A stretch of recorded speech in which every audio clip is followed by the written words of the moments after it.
Hey, and welcome to Training Team Tech Week. Today on the docket, Microsoft Outlook. Sure, you use Outlook because it's part of your job, but there may be a few things that can help tame that inbox. Strap in, kids, we're going to move fast. And for this training, we'll use the desktop version and we'll use the new Outlook since it's eventually where everyone will wind up and some of these only work there. You can do a quick web search to find out where those features might live in other versions of Outlook.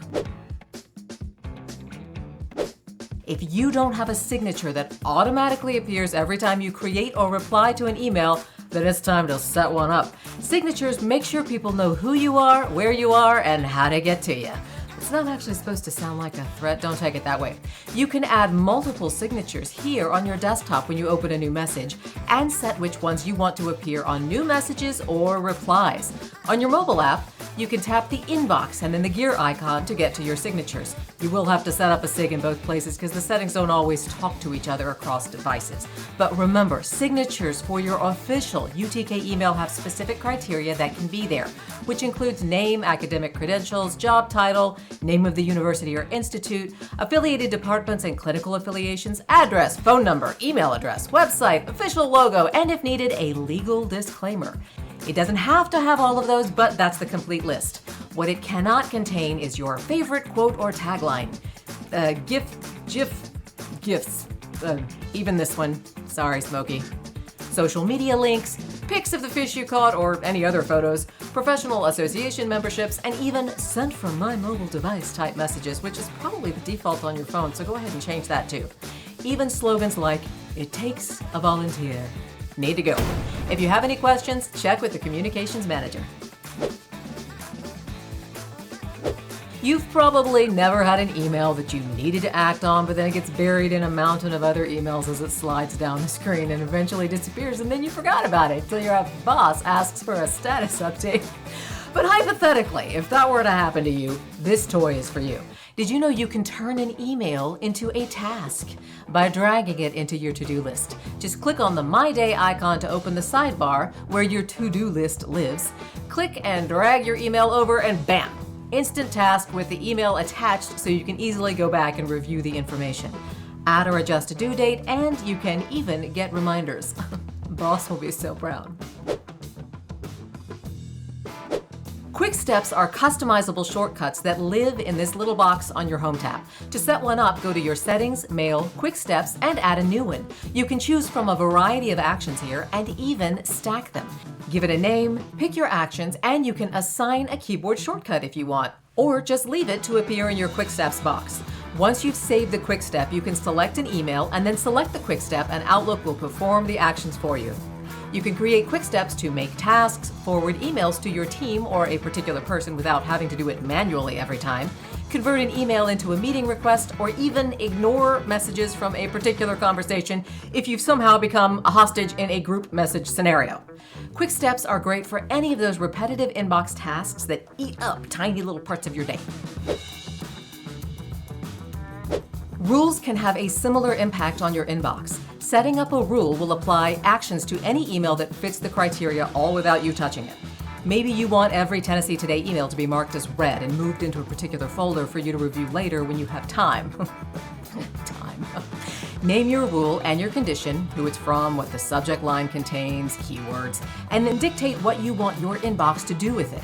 That rule runs whenever it sees an email that matches and you never see it sitting in your inbox.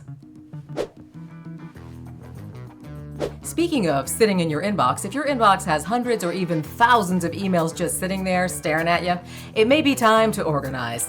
You can certainly create folders for specific subjects or projects or whatever by selecting this action menu, the meatball looking thing, next to your email address on your navigation pane.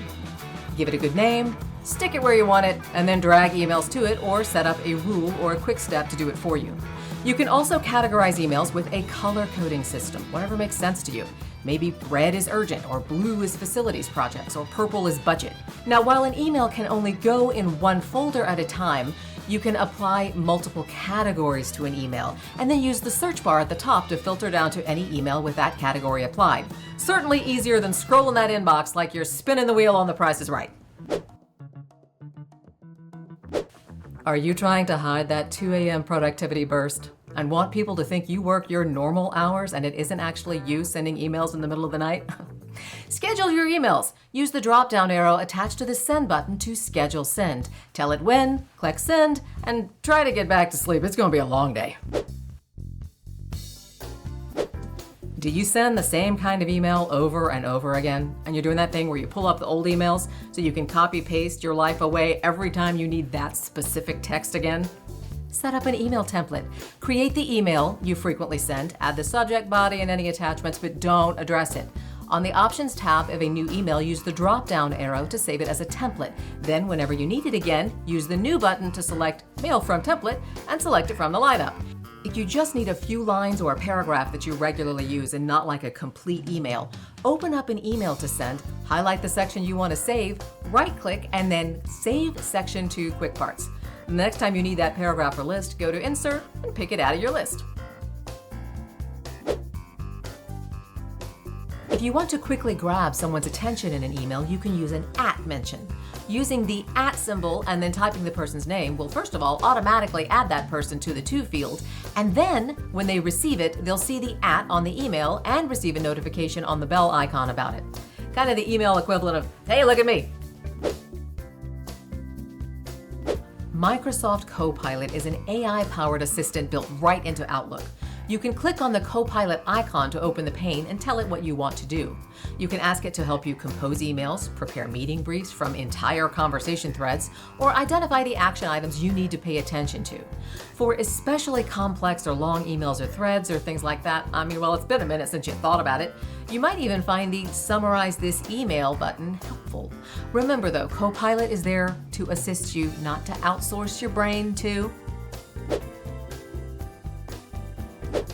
An arguably real fact about your inbox is that 32% of it is made up of emails sent by people who are going back and forth on making a decision. 32%! Stop the madness, send a poll. Open a new email, go to the Insert tab and select Poll. Put in your question and the options and preferred settings, send it to your recipients, and they can vote straight from the email. Go look at your email in your Sent folder to see the results that come in. Boom! You're the captain now. There are some excellent tools out there that may help reduce your load, but they don't do much if you don't use them or, really even know about them. To change your Outlook or ask questions about these features, talk to the training team in the Facility Services Complex.